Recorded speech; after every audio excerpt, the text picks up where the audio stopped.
রাজ্য সরকারের অন্যতম জনপ্রিয় প্রকল্প লক্ষ্মীর ভাণ্ডার। বিগত বিভিন্ন নির্বাচনে এই লক্ষ্মীর ভাণ্ডার প্রকল্পের সুফলও পেয়েছে তৃণমূল।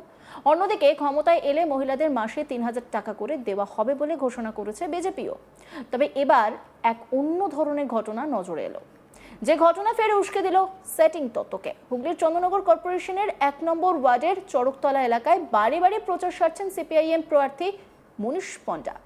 চন্দ্রনগর বঙ্গ বিদ্যালয়ের শিক্ষক মনীষ পণ্ডা এখনো পর্যন্ত ১,৮০,০০০ মানুষের কাছে পৌঁছেছেন। ভোটের আর কয়েকটা দিন বাকি রয়েছে। চন্দ্রনগর কর্পোরেশন ও ভদ্রেশ্বর পুরসভার সব ওয়ার্ডের সমস্ত পাড়া মহল্লায় পৌঁছানোর চেষ্টা করছেন তিনি। চড়কতলায় বাড়ি বাড়ি প্রচারে গিয়ে তাকে ভোট দেওয়ার আবেদন জানান বাম প্রার্থী। তিনি বলেন, আমাদের সরকার এলে সব প্রকল্পই চলবে। আমরা ভীষণভাবে লক্ষ্মীর ভাণ্ডারকে সমর্থন করি। ভাতা মানে হলো সহায়তা, এটা বামফ্রন্ট সরকার শুরু করেছিল 1977 থেকে 1988। এই সময়কালে 150 টাকা বেকার ভাতা দেওয়া হতো। তখন 10 গ্রাম সোনার দাম ছিল 300 টাকা। অর্থাৎ ওই বেকার ভাতা দিয়ে 5 গ্রাম সোনা কেনা যেত। এসএসসি, পাবলিক সার্ভিস কমিশন, প্রাথমিক স্কুলে নিয়োগ, ক্লারিক্যাল পোস্টে নিয়োগ হয়েছে প্রতি বছর। তাই ভাতার প্রয়োজনীয়তা কমেছিল। লক্ষ্মীর ভাণ্ডারকে আমরা ভীষণভাবে সমর্থন করি। আমরা বলছি 1,500 না, আরো বেশি টাকা দিতে হবে। এটা আমরা বাড়িয়ে মেয়েদের স্বীকৃতি দেওয়ার কথা বলছি। মনীষ পণ্ডা কি বলছেন শোনাব আপনাদের। ভাতা মানে দেখুন, ভাতা মানে হচ্ছে গিয়ে সহায়তা। বামফ্রন্ট সরকার এটা শুরু করেছিল। আপনারা জানেন কিনা জানি না, 1977 থেকে 1988 এই সময়টায় দেখুন, এখানটায় বেকার ভাতা ছিল 150 টাকা। আমার মায়ের কাছে শুনেছি সেই সময় সোনার ভরি ছিল 300 টাকা। অর্থাৎ কিনা 5 গ্রাম সোনার মূল্যের বেকার ভাতা দেয়া হতো। কেন বামফ্রন্ট সরকার চালু করেছে? সকলের কর্মসংস্থান করতে পারছে না বলে। তারপরে সেটা আস্তে আস্তে জনপ্রিয়তা হারায়, কারণ ব্যাপক পরিমাণ কর্মনিয়োগ। এই আমার school service commission, college service commission, primary school, public service commission, তা বাদে হচ্ছে গিয়ে ক্লারিক্যাল পরীক্ষা, বিভিন্ন ব্যাপক হারে রিক্রুটমেন্ট হতো। আমাদের তথ্য বলছে সবচাইতে কম কোনো বছর যদি নিযুক্তি হয়ে থাকে তাহলে সেটা 20,000, সর্বোচ্চ হয়েছে 31,000। সুতরাং এটার প্রয়োজন কমে গিয়েছে, আস্তে আস্তে কমেছে। লক্ষ্মীর ভাণ্ডার আমরা ভীষণভাবে এটাকে সমর্থন করি। আমি তো ভাবি যে ধরুন আমার বাড়ির যারা হোম মেকার আছে, আমরা হাউস ওয়াইফ বলি তো, আমি হোম মেকার বলি, আমরা বলি যে তারা, আপনি ভাবুন তো যে তিনি যদি রান্না না করেন তাহলে আপনি ধরুন তিনি রান্নার একটা লোককে হায়ার করবেন। তিনি যদি বলেন আমি ঘরদোর পরিষ্কার করবো না, তাকে হায়ার করবেন। তিনি আমার বৃদ্ধ মা বাবাকে দেখাশোনা করেন, তাকে তিনি হায়ার করবেন, তিনি সেটা করবেন না। 30,000 টাকাও কিছু না। দুর্ভাগ্যের বিষয় আজও ভারতবর্ষের জিডিপিতে আমাদের এই যে দিদি, মা, মাসি, ঠাকুমা, কাকিমা, দিদা, এদের যে সার্ভিসটা সেটা আজও অবধি জিডিপিতে রিফ্লেক্টেড না। আমরা বলছি 1,500 কেন, 1,000, তো 500 টাকা বাড়ানো হয়েছে। আমরা বলছি আরও বেশি পরিমাণে টাকা দিতে হবে। এইটা শুধু সহায়তা না, এটা আমাদের বাড়ির মায়েদের স্বীকৃতি দেওয়া। সেটা বিজেপি বলছে 3,000 দেবে। আমরা অ্যামাউন্টে যাচ্ছি না, আমরা বলছি যে সর্বোচ্চ পরিমাণ যতটা দেওয়া সম্ভব সেটা দিতে হবে।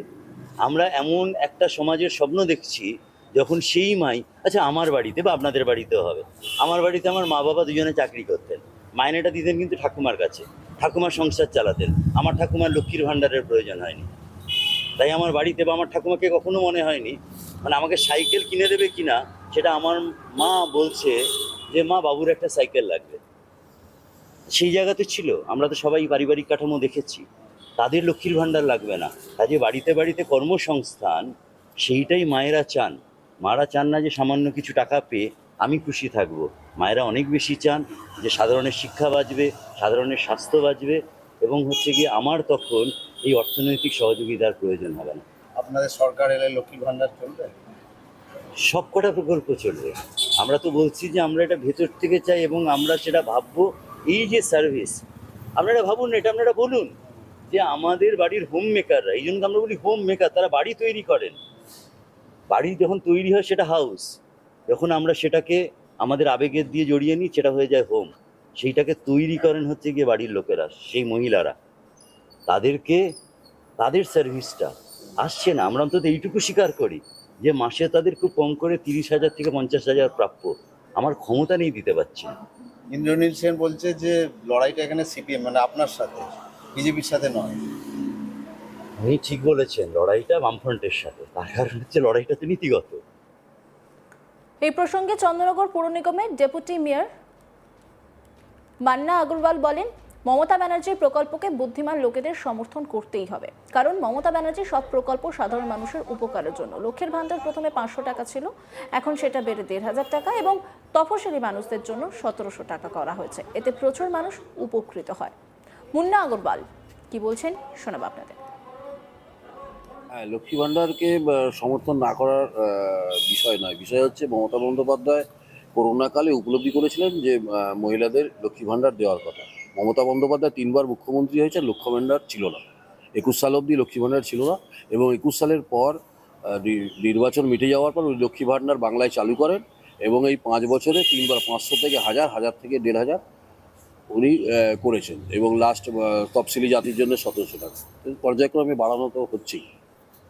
তিনি বলছেন যে এটা মা বোনেদের স্বীকৃতি, এই টাকা আগামী দিনে তারা থাকলেও তারা সেটা বাড়ানোর নিশ্চিতভাবে মা বোনেদের স্বীকৃতি। আমাদের স্বীকৃতি একটা দেওয়া হয়নি, স্বাস্থ্যসাথীতে মায়ের মহিলাদের দেওয়া হয়েছে, স্বাস্থ্যসাথী যে কার্ডগুলো মহিলাদের নামে করা হয়েছে, কন্যাশ্রী করা হয়েছে, আপনাদের রূপশ্রী করা হয়েছে এবং বাংলার যে প্রকল্প সেটা সবকটা প্রকল্পই মহিলাদের অত্যন্ত গুরুত্ব এবং সম্মানের সাথে দেওয়া হয়েছে। তার আরও বক্তব্য যে একটা সময় হচ্ছে ভাতা দিত, বাম সরকার যখন ছিল তখন ভাতা দিত, কিন্তু পরবর্তীকালে সেটার প্রয়োজনীয়তা সেটা হারায়, কারণ সে সময় চাকরি হতো, চাকরি দেওয়ার ফলে ভাতা বন্ধ। চাকরি তো 1% লোক পেত, 99% লোক কি পেত। চাকরি তো 1%, আজকে অনেক বেশি লোক সরকারি কাজের সাথে যুক্ত আছে।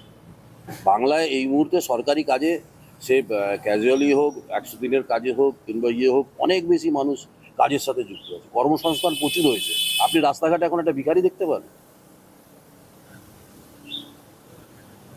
তৃণমূলের এই ভাতাকে সমর্থন করছেন বাম প্রার্থী।